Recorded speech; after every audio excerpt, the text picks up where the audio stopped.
Kag sa number 1, maid-id sa karon nga ginamonitor sang Volks ang bulkan Kanlaon kasunod sa namutikan nga banaag o kun crater glow. Kung magapadayon ini nagakasayuran nga ang magma malapit na sa crater. Launa imedya sang Lunes ang kaagahon nagpagwa ang Volks ang crater glow o kun banaag notification sang bulkan Kanlaon. Mga alas 7 sang gabi sang Domingo, Mayo 10, ginreport sang Kanlaon Volcano Observatory ang crater glow. Bisan mismo mga netizens ang nag-report sini nga nakita nila.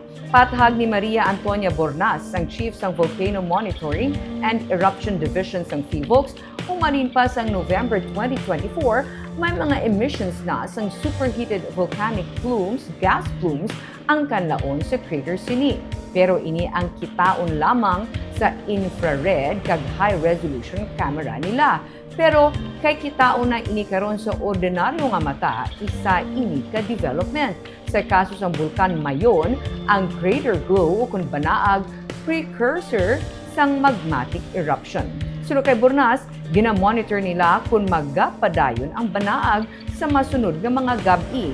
Kung magsige, mag-recommend sila sang pagpasaka sa Alert Level 3. Ang banaag sang kagabi sa ilang obserbasyon ang nagaugdaw, pero hugot nila nga ginapahanumdom ang publiko nga magmangin mabinantayon.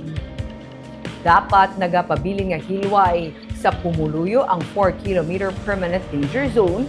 Ang yara naman sa PDC hazard zones, mangin alerto kag handa in kaso ipatuman ang evacuation.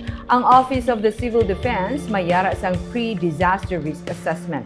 Sunod kay OCD Director Donato Sermero III, isa sa pagpasiguro nga naka-preposition na ang mga food kag non-food items.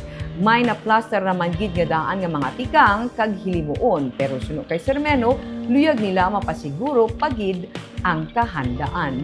Mga 14,765 ka pamilya o kung 73,765 ka individuals ang maapektuhan kung ipatuman ang 6-kilometer extended danger zone sa idalom sang Alert Level 3. 6,170 ka pamilya diri o kung 18,890 ka individuals ang iga-evacuate. Ini silang gikan sa mga barangay sa Bago, La Carlota, La Casillana, Moises Padilla, Murcia, Pontevedra, San Carlos City, kag Kanlaon City sa Negros Oriental. Hindi po kasi natin na-observe by daytime yan eh. Sa gabi po at night time, kung ma-observe po natin na sustain po yan and then it's intensifying, then we may need to step up to alert level 3. But for now, wala pa. Wala po yung kagabi po kasi, ang observation po ng ating